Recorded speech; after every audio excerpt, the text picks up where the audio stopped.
交出地契！咱们种不出粮食，拿什么交税？今天必须把这庄子抵给二老爷，换咱们一条活路！你们放肆！这是世子夫人，大楚律例，聚众闹事，可是要坐牢的。夫人，并非小人们刁难，今年大旱，麦苗死绝，二老爷心善，愿意用500两银子收了您这陪嫁农庄，替您平了这烂摊子，您就按个手印儿吧。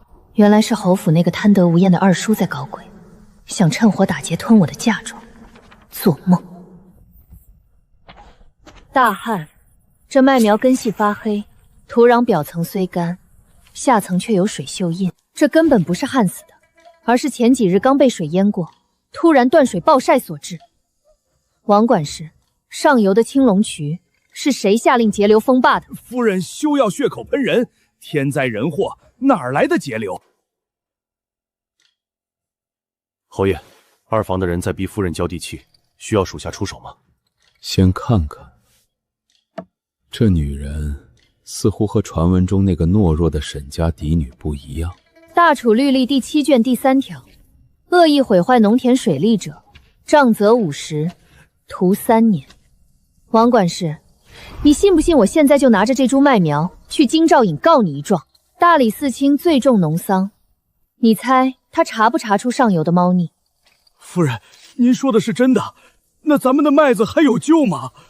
乡亲们，我是定国侯府的主母，绝不会砸自己的饭碗。给我3天时间，我不仅要把水引回来，还要教你们新的务肥之法，保证秋收翻倍。做不到，这庄子我白送给你们。管事，就这么放过他了？放过？青龙区上游早就被二老爷派人用千斤巨石封死了，还派了府兵把守。我倒要看看3天后他一个手无缚鸡之力的深闺妇人拿什么饮水，到时候连人带庄子都得给我吐出来。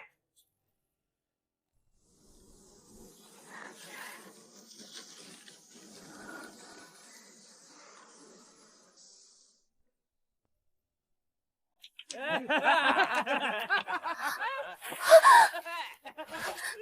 人，王管事没撒谎。这么大的石头，加上那些拿着刀棍的护院，咱们就是把农庄里所有人都叫来也打不过，这可怎么饮水？硬碰硬是莽夫所为，水往低处流。大楚虽然大旱，但这片山林的植被依然茂密，说明地下水网并未完全枯竭，被截断的只是地疗水。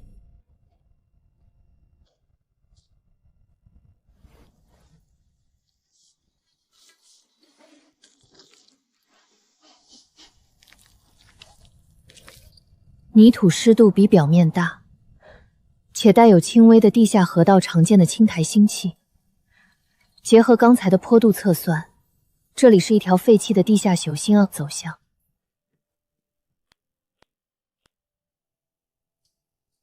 春桃，回去叫老赵头挑10个年轻力壮、口风紧的庄户，带上铁锹和镐头，今晚子时到这里集合。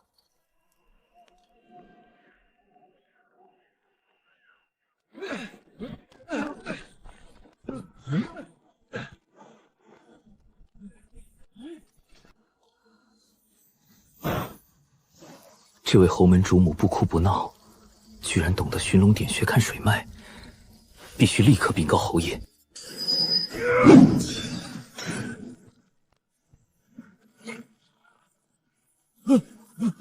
不好，夫人，下面是一整块黑青岩，铁镐根本凿不穿，这水脉断了。这可是出了名的金刚石层，除非有火药炸开，否则就是神仙来了也没辙。夫人，咱们认命吧。听说夫人半夜带着人在这儿挖穿山甲呢，怎么水呢？我看您还是别白费力气了，赶紧盖章签字，免上体面扫地。你这狗仗人势的东西，别欺人太甚。王管事既然这么闲，不如留下来开开眼界，看看我这深闺妇人是如何劈山云水的。好啊，你要是今天能不用火药炸开这黑青岩，我王字倒着写。点火。夫人，这是在烤火取暖吗？石头还能被烧融了不成？退后，倒冰水。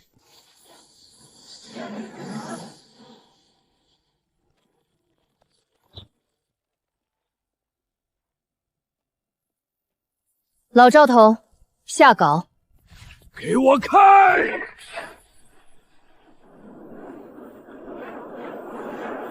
出水了，真出水了！夫人是神仙下凡呐！水来了，王管事的王字准备怎么倒着写？你别得意，水是引来了，可这地里的麦苗早就死透了。离秋收不过月余，我看你拿什么补清侯府的粮食缺口？走着瞧。他说的对，前茶作物已死，必须用最快的方法换种。看来得去会会我那位名义上的夫君了。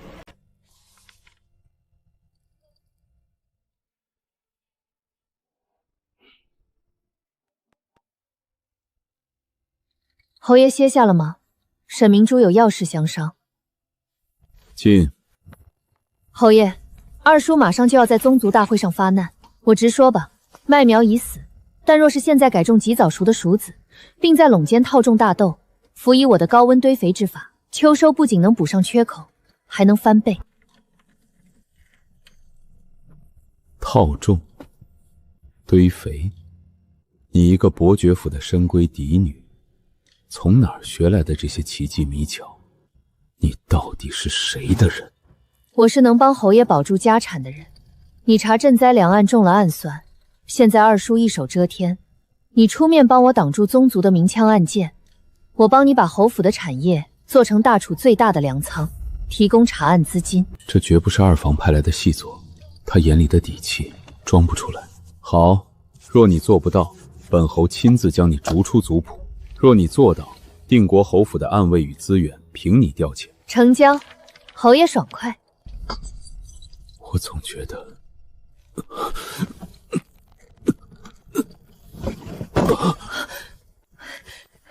喂，萧景明，你怎么了？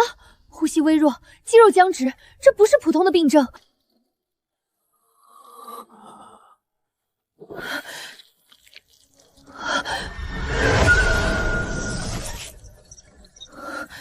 这是曼陀红的毒性反应。大楚这种气候怎么会有西域剧毒？这种毒虽然猛烈，但我前世参与过它的生物线抗毒血清研究，知道它的相克植物。既然我们结了盟，我就不能让你死。毒素还没攻心，先放血缓解痉挛。明天我亲自上山找相克的草药。夫人，不好了！王管事带着人把咱们农庄的库房砸了，说要清点账目抵债。找死！都给我砸！侯爷眼看就要咽气了，这农庄已经是二老爷的囊中之物。今天谁敢拦我，就是跟户部侍郎作对。谁敢动库房一下试试？定国侯信物在此，见玉佩如见侯爷。王管事，你聚众抢劫主家财物，该当何罪？夫人少拿玉佩吓唬人，这庄子欠了二老爷500两银子，我拿库房里的农具抵债，天经地义。抵债？你看看这是什么？你度交宫中的账册，每年谎报农具损耗和修缮费用，3年间累计贪污1200两白银。我已经请城里最好的账房查验过真伪。你不是要算账吗？咱们去衙门算。侯爷夫人，接到您的报案，属下奉命前来拿人。此人涉嫌职务侵占、贪污巨款，证据确凿。大楚律例明文规定，绝不容许私刑。劳烦大人将其带回衙门，依律严惩。不，我是二老爷的人，你们不能抓我！夫人饶命啊！从今天起，这农庄只有一个主子，就是我沈明珠。若再有吃里扒外者，这就是下场。好一个沈家嫡女，不仅没死，还敢动我的人！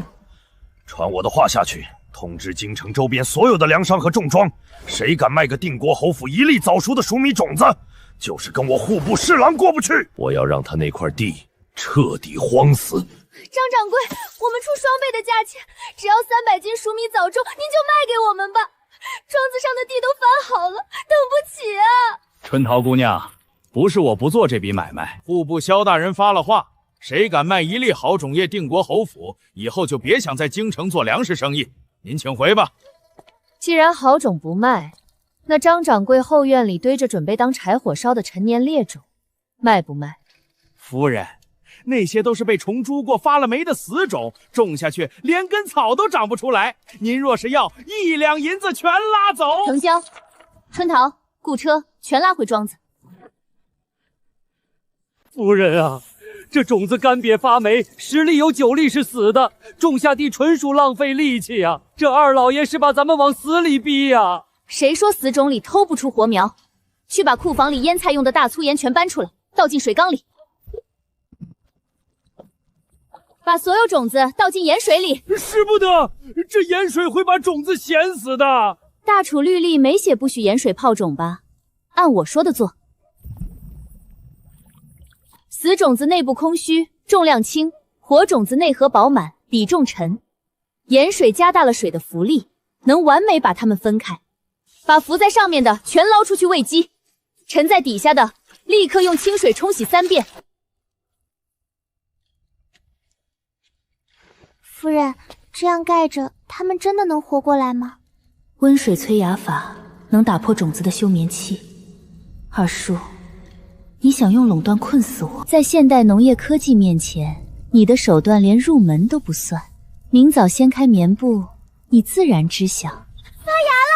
夫人老爷子，全都冒出大白芽了！夫人真乃神人也，咱们有救了！传令全庄，趁着地气回暖，立刻下地抢种。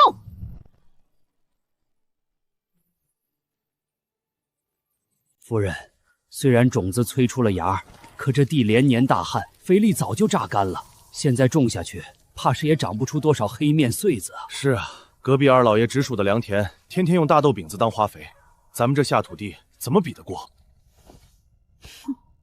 大豆饼当肥是暴殄天物。老赵头，传令下去，让大家把庄里所有的落叶、秸秆、杂草，还有牲畜粪便，全部集中到北垄空地上。夫人，这些烟杂污秽之物堆在一起就能当肥？这叫高温约氧堆肥法，一层秸秆，一层粪便，再泼上水，最后用干泥土死死封住，让它们在里面自己发热发酵。7天之后，这就是能让废地变良田的超级底肥。现代微生物发酵技术能把有机物彻底转化为氮磷钾。二叔，你用高价豆饼，我用免费废料，看谁的风味和产量更胜一筹。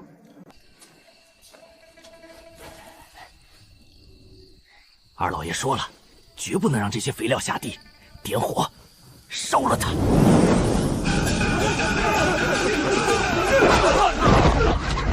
放开我！我们是二老爷府上的，你敢动我们？毁坏他人财物，按大处律，杖30，流放800里。老赵头，把这2个犯用绳子捆死，明早直接扭送大理寺，公事公办。底肥已成，明天一早全庄疏肥下种。夫人，为了那个残废侯爷，您何必亲自冒这个险？万一掉下去……他不是残废，他是我的盟友。他若死了，二叔明天就能把我们生吞活剥。看，那就是冰心草。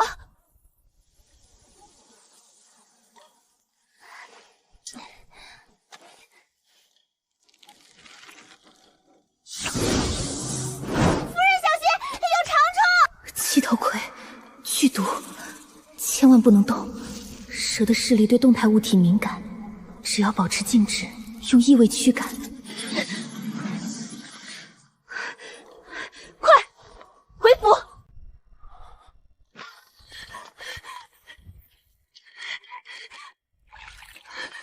萧景明，把药咽下去！你给我挺住！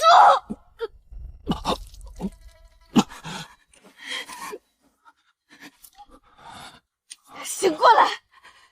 大楚的赈灾粮案还没查清，你甘心就这么死在小人手里吗？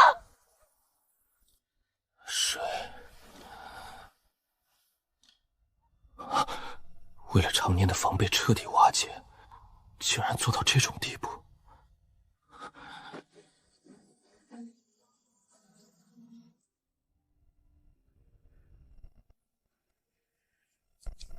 神了，真是神了！夫人，这黍米套大豆不仅没抢养分，反而长得比谁都壮。咱们庄子要大丰收了！多亏了夫人，今年不用挨饿了。明天开始，全庄开镰收割。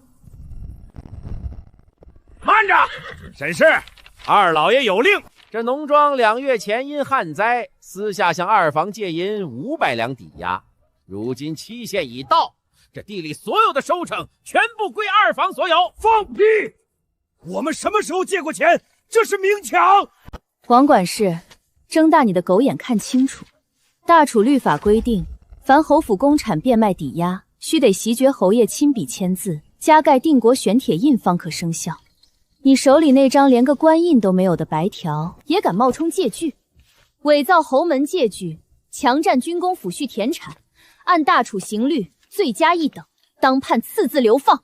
王管事，你今天敢动地里1粒米，我保证你见不到明天的太阳。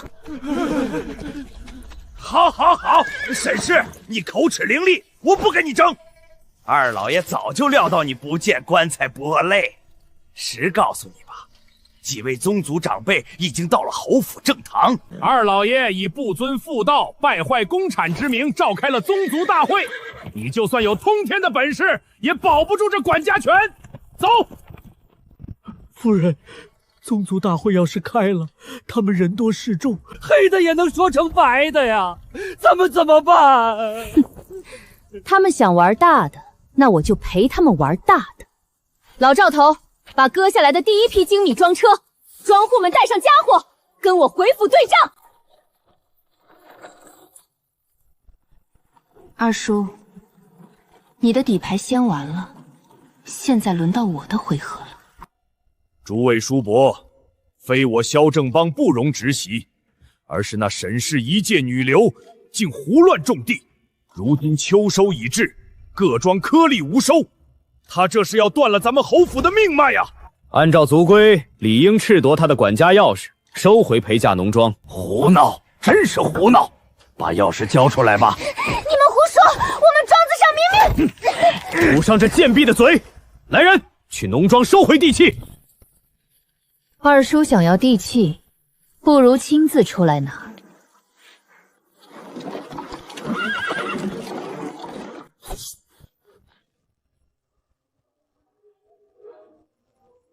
禀告各位老爷子，城郊农庄采用夫人教导的混合套种与堆肥法，早熟米亩产400斤，套种大豆亩产200斤，总计600斤，比往年翻了整整2倍半。不可能，这绝对不可能！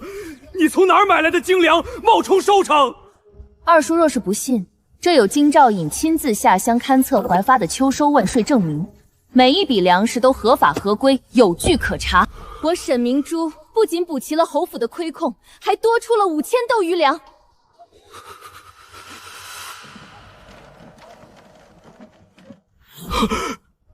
二叔，明珠既已立下奇功，这管家之权是不是该彻底交接了？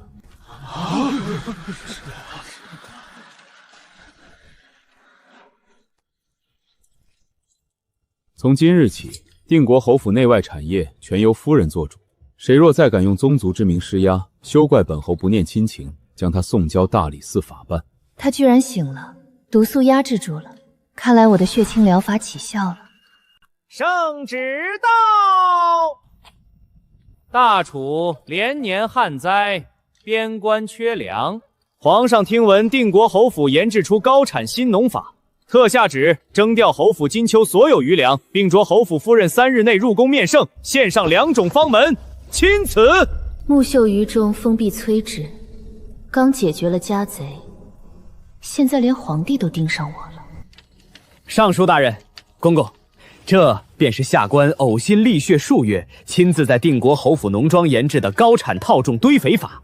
虽说对外名义上由直系沈氏操办，但核心法门皆出自下官这本笔记。萧侍郎大才，若此法能推广，大楚2年的旱灾粮荒便有解了。萧大人实乃国之栋梁，圣上正等着封赏呢。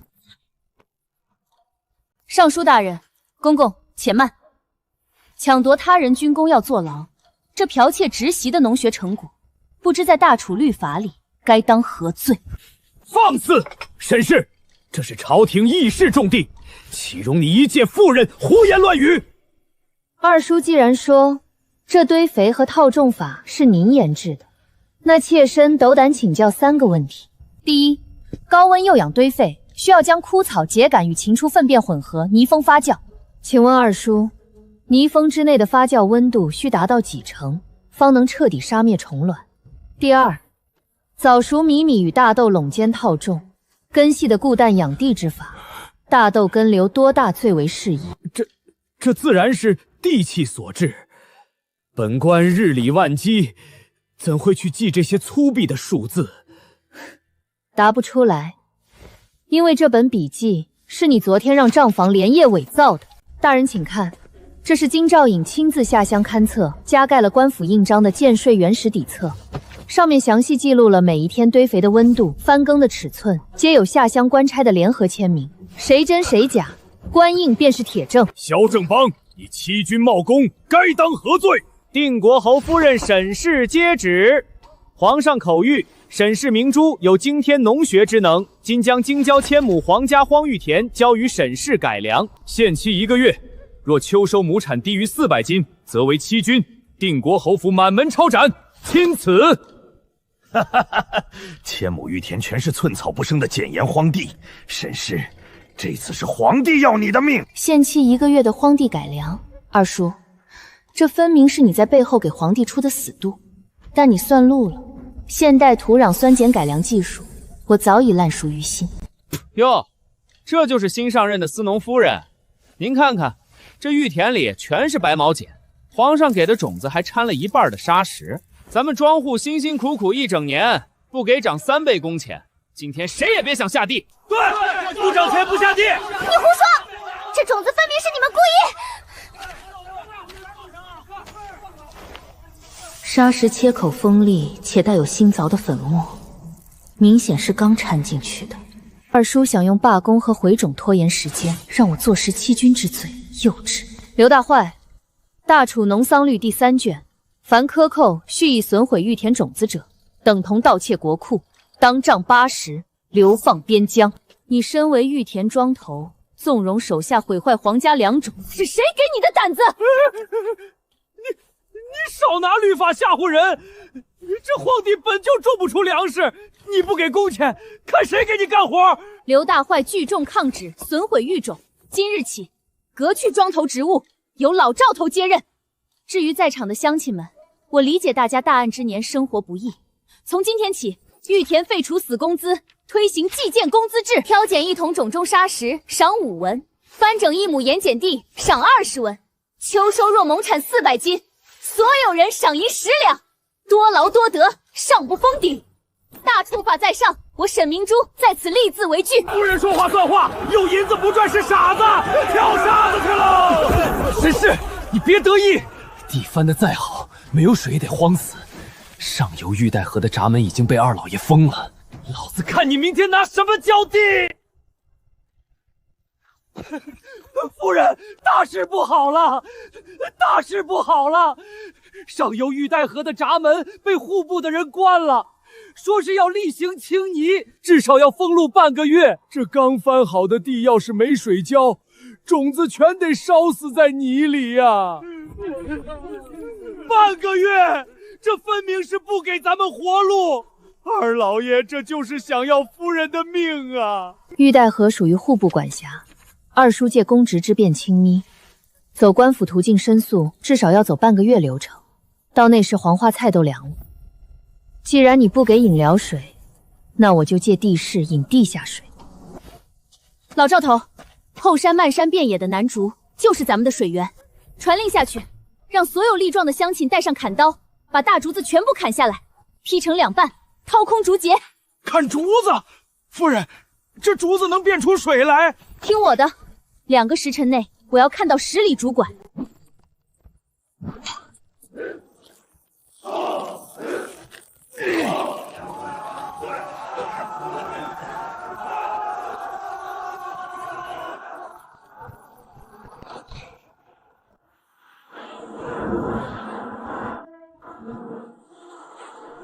过来了，水过来了！高处的水往低处流，夫人用竹子把咱们侯府的水引到玉田了。大家看好，这叫滴灌法。大旱之年，水比银子贵，咱们不搞大水漫灌，让水顺着竹孔一滴一滴直接渗进作物的根部，这样不仅省水，还能防止水分被烈日暴晒蒸发。用药着先进灌护剂去。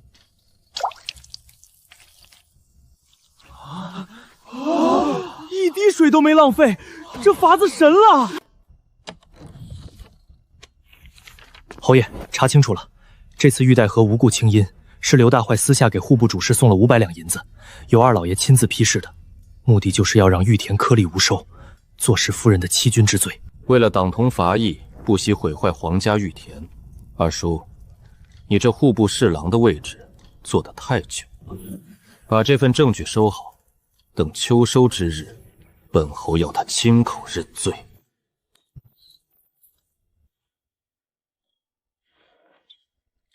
刘管事，这可是皇家玉田，往肥料里下毒，万一被查出来，那可是要满门抄斩的啊！怕什么？二老爷说了，只要这批苗全毒死，那沈氏就是欺君，出了事有二老爷顶着。快到！定国侯府办案，等你们很久了。大家快来看啊！这个黑心的畜生，居然想毒死咱们辛辛苦苦种下的玉田苗，血口喷人！这分明是你们定国侯府栽赃陷害！这瓶子里只是普通的耗子药，根本没下到肥料里，你们没证据。想要证据，大楚律法讲究真凭实据。刘大坏，你下的是西域剧毒断肠草，此毒愈强液便会转化为血红色。老赵头，把这盆普通的草木灰水泼进肥料堆里。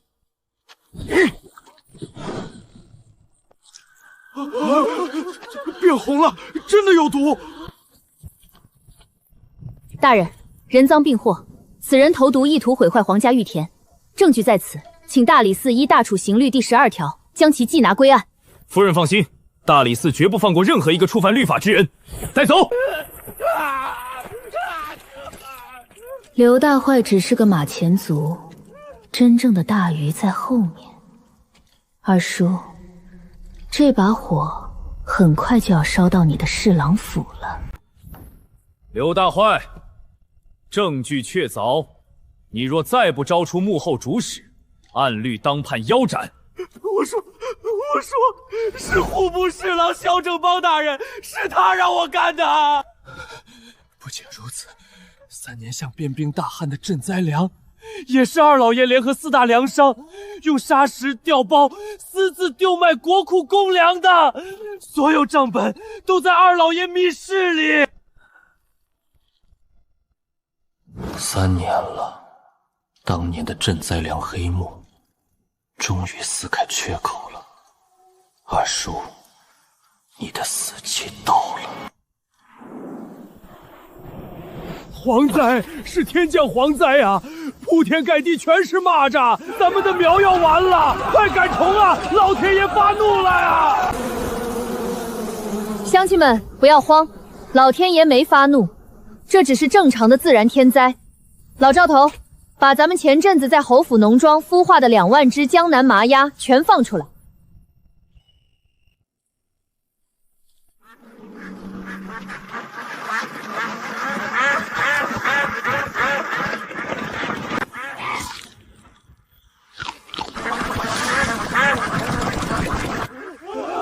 天哪！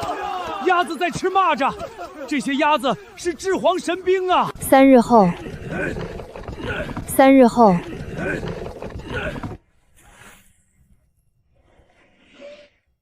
老赵头，把这些碾碎的虫粉混合秸秆，这可是高品质的极品饲料，拿去喂猪喂鸡，明年大丰收。至于这2万只鸭子下的蝗虫蛋，全部运进京城平安粮行销售。夫人真乃神人，别人谈黄色变，您倒好，把蝗虫变成了饲料和鸭蛋，还赚了大钱。哈哈哈哈哈哈！好一个沈氏明珠，以鸭治蝗变害为宝，真乃巾帼不让须眉。朕决定破格封沈氏为大楚正五品女司农，执掌天下农桑改良。封女官，定国侯府要是有了这个钱袋子和名望，本王还怎么登基？沈氏、萧景明，本王要把你们连根拔起！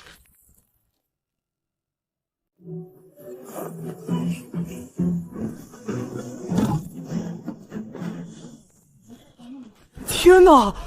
对面的白记粮行精米竟然只卖30文，这比平安粮行便宜了1大半啊！快去对面买啊！夫人，他们这是恶意凑空，故意把粮价压得比咱们的成本还低，这就是想逼死咱们，让咱们的玉田熟米1粒都卖不出去啊！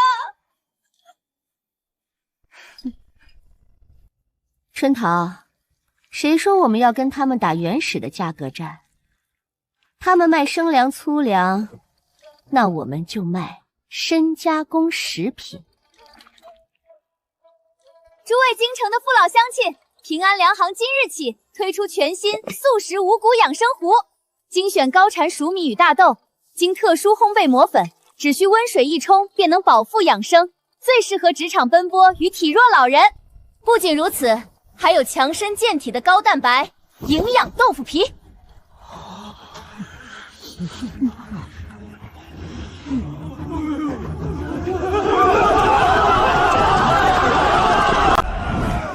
给我来10罐五谷糊！我们王府老夫人就爱吃这种软糯养生的东西。我要100斤豆腐皮，这东西京城从未见过，酒楼大摆宴席正需要。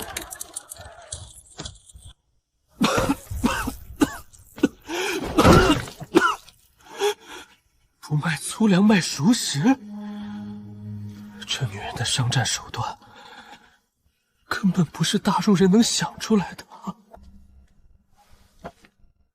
侯爷，今天平安粮行大赚3000两，而且一个自称来自塞外的商队，一口气预定了10万斤素食五谷糊，定金都给齐了。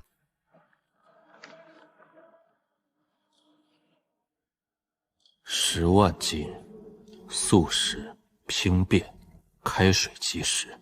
明珠，这不是普通的商队，这金线是北利国军统暗文，这是敌国北利国在为他们的军队大肆囤积高染量的军粮。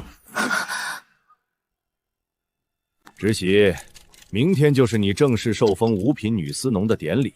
按照规矩，这3年玉田与户部的对调账目，若有1文钱的差错，这官职你可就接不稳了。慢慢算，本官有的是时间陪你。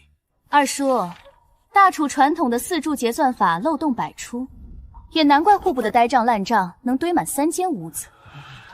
春桃，拿我的借贷记账表格来，今天我亲自给诸位上一课。是，小姐。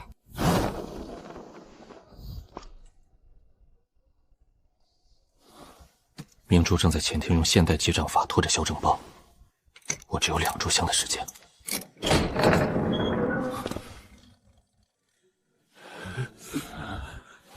3年里，户部账面上的有存与开除根本无法平账。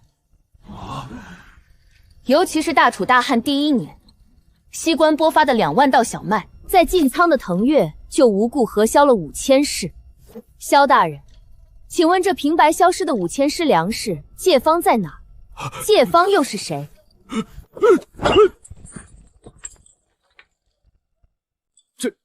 这是陈年旧账，自然是损耗，你休要胡搅蛮缠。这沈氏的算法闻所未闻，但每一笔数据都精准的可怕，简直是神仙算法呀！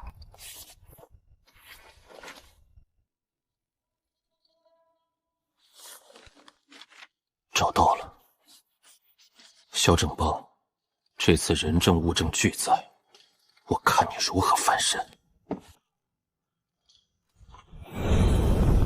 有刺客！有刺客！封锁后院！不好，有皇家血印机关。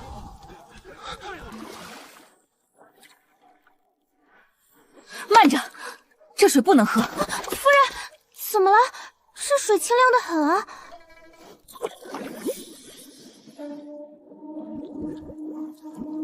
井里被下了毒，这是西域大黄连与砒石混合的慢性毒素，对植物的根系破坏极大。二叔发现账本有异，这是要杀人灭口，把整个侯府连根拔起。二叔买通了厨房，萧景明，既然他急着收尸夺爵，咱们不如将计就计。这是我用假死草研制的归西丹，服下后12个时辰内，呼吸全无，脉搏停滞，连最厉害的太医也查不出来。你敢不敢跟我赌一把？本侯的命都是你救的，有何不敢？明珠，按计划行事。夫人，你们死得好惨啊！萧大人，世子与夫人感染了急性恶疾，已经药石无医，气绝身亡了。萧景明，我的好侄儿，你查了3年赈灾粮又如何？到头来，这定国侯府的爵位和1000亩玉田，还不是落在了本官手里？实话告诉你们，当年让你变成残废的车祸是我安排的，这次在井里下毒也是我干的。大楚的赈灾粮就是我卖给北帝国的，你拿什么跟我斗？本侯拿大楚律法跟二叔斗。户部侍郎萧正邦，你亲口承认投毒谋杀，通敌倒卖国粮，本官依大楚刑律，当场将你缉拿归案，上枷锁。假死！你们居然敢设局坑本官！李四清，你以为你今天能带得走本官？你以为萧景明翻了将本就能翻天？本官身后是二皇子殿下！报！巡防营重兵包围侯府，说是抓捕通敌细作。巡防营没有皇上圣旨，他们竟敢擅调精兵围攻军攻侯府！大理寺卿听着，二皇子殿下接到密报，定国侯府私藏北帝国奸细，意图谋反，本将奉命缉拿，反抗者乱箭射杀。赵统领，大楚军制，调动精兵需兵符与圣旨齐下。大理寺卿在此办案，你伪造兵符，假传圣旨，围攻本侯，这才是真正的谋反。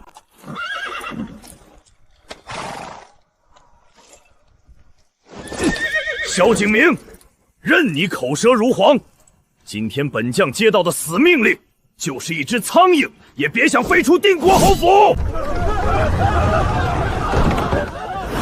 大家都闭嘴，不要慌。老赵头，把厨房里之前准备做素食五谷糊的熟米面粉、大豆粉全部搬出来，堆在大门两侧高台上。夫人，这时候搬面粉做什么？拿面粉砸军队吗？两军对垒，拼的是威慑。今天我就让他们见识见识什么是现代科学的力量。春桃，准备火把。出门！赵统领，你看看这是什么？开封箱，羊粉。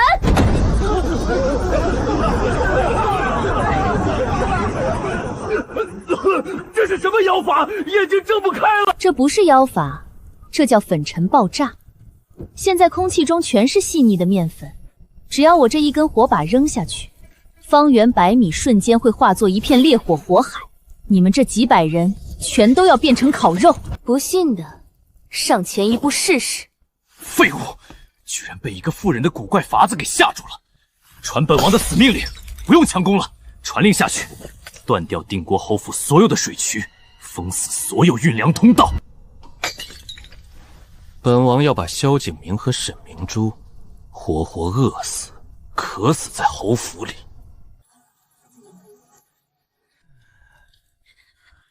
老庄头彻底断粮了，最后一点陈米昨天也吃完了，水井里的水也越来越少，咱们是不是真要活活饿死在这里了？外面那群兵连只苍蝇都不放进来，二皇子这是要活活耗死咱们啊！里面的死尸听着，二皇子说了，交出母杖，给你们一碗饱饭，否则今天就是你们的头七。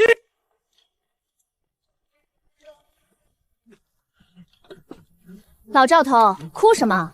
二叔断了咱们的张良田，断不了我的科学。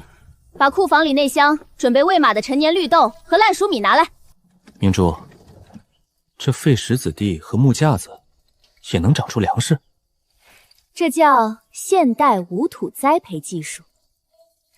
植物生长前期的养分全在种子里，不需要泥土，只需要适宜的温度、流通的空气和微量的干净井水。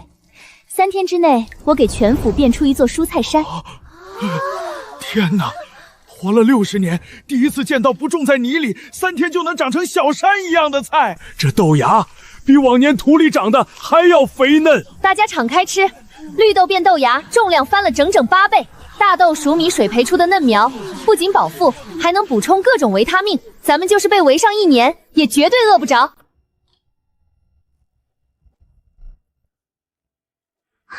二皇子说了，这些银子足够你10辈子花销。今天后半夜，把那间长怪菜的暖房给本王一把火烧了。要是办砸了，要了你的全家的狗命！人为财死，鸟为食亡。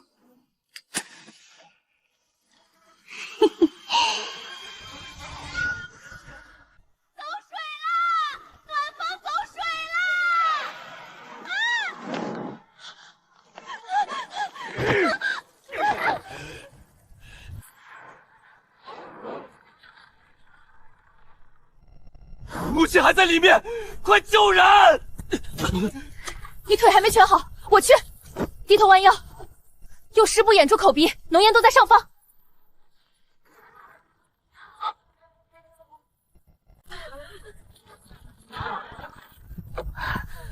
没气儿了，老太君病了。都散开，保持空气流通。还没死，这是浓烟窒息，心跳骤停。1、2、3，萧景明，把你母亲的头往后仰，清理口鼻异物，快！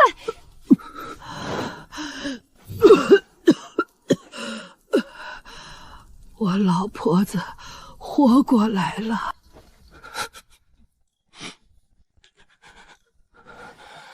明珠，大恩不言谢。萧景明此生，这条命就是你的。大理寺卿大人，既然二皇子这么想看我们死，那咱们不如送他一场金蝉脱壳的大戏。明珠的意思是假死，让全府上下换上便装，顺着地下暗河开凿的密道撤离，对外宣称定国侯府满门葬身火海，连同那本贪腐母杖也化为灰烬，让二皇子得意忘形。咱们带着母杖，直接秘密潜入皇宫大殿。妙啊！反客为主，引蛇出洞，本官这就去安排。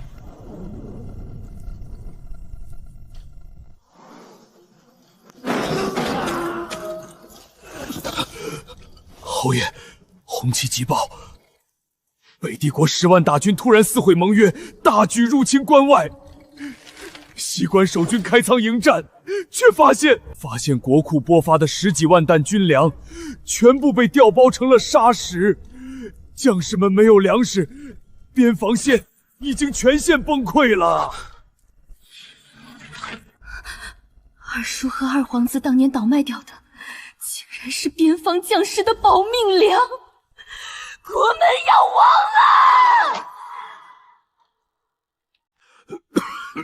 父皇，红旗急报，定国侯府昨夜突发大火，满门葬身火海。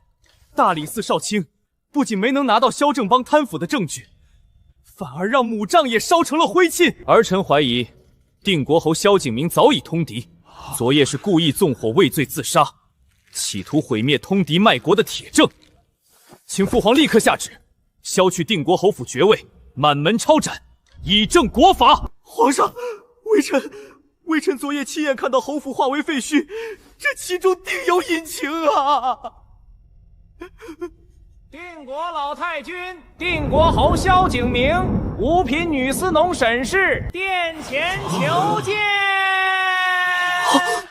不可能，他们不是被烧死了吗？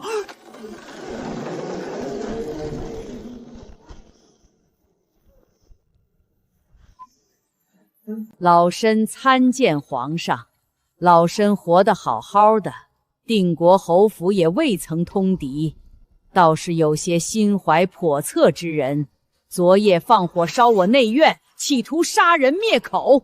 皇上，微臣萧景明，昨夜在大理寺卿见证下，已将户部侍郎萧正邦密室里的赈灾粮贪腐母账原件安全转移。此账本详细记录了某些人倒卖国库公粮的全部赃款去向。皇上，不仅如此，微臣在萧正邦别院中查获了他与北帝国细作来往的密信，信中写明是二皇子殿下在幕后指使，故意调包关外防守军粮，意图里应外合，颠覆我大楚江山。逆子，你竟敢做出如此丧心病狂、卖国求荣之事！老东西，你快死了！这江山早该是本王的。既然你们不给本王活路，那今天大家就一起死！谁也别动，让外面的巡防营禁军进来。谁敢上前一步，本王现在就弑君篡位！巡防营，把大殿给我围死，写退位诏书，现在就写！皇上临危，救驾！快救驾呀！叛军人数太多，硬拼毫无胜算。大殿是厚重的石质建筑，可以在这密闭大堂内再次利用粉尘爆炸原理。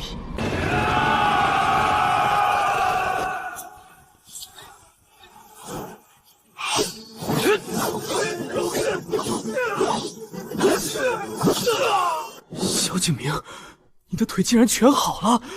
你一直在装残废。若不装残废，怎能让二叔和你的狐狸尾巴露出来？众将士听着，二皇子谋反，放下武器者，既往不咎。别愣着，把所有人大面粉袋全部打破，往空中抛洒，把殿门封口堵死！快！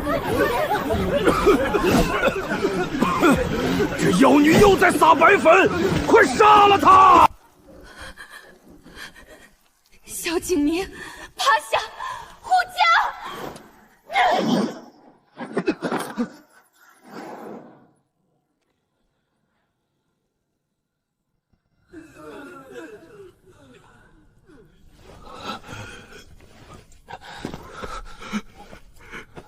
江山保住了，保住了呀！皇上，江山危矣，二皇子只身潜逃，奔向西关敌营。边关急报，西关粮仓空虚，10万边防将士3日后便要断粮，北帝国大军压境，大楚马上就要亡国了。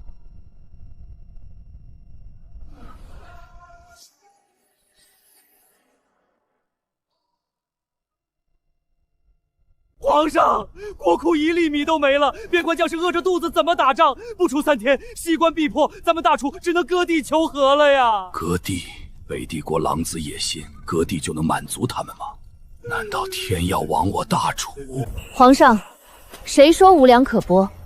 臣父手里有能救10万大军的通天军粮，此物名唤高密压缩干粮。臣父利用农庄的制药压缩机，将定国侯府现有的5000担早炒米与大豆脱水熟化，进行万斤高压重组。别看它只有巴掌大，吃下一块，辅以清水，可在腹中膨胀，足够一名壮汉2日不饥，且保质期长达3年，极易长途押运。体积缩减10倍，饱腹却能翻倍，这简直是绝世的鲜粮啊！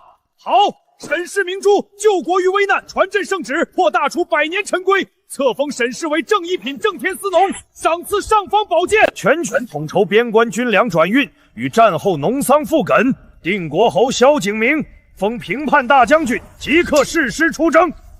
从今天起，我不再是谁的附属品，我是大楚正一品的掌印女司农。二皇子，关外战场，咱们走着瞧。出发，保家卫国，寸土不让。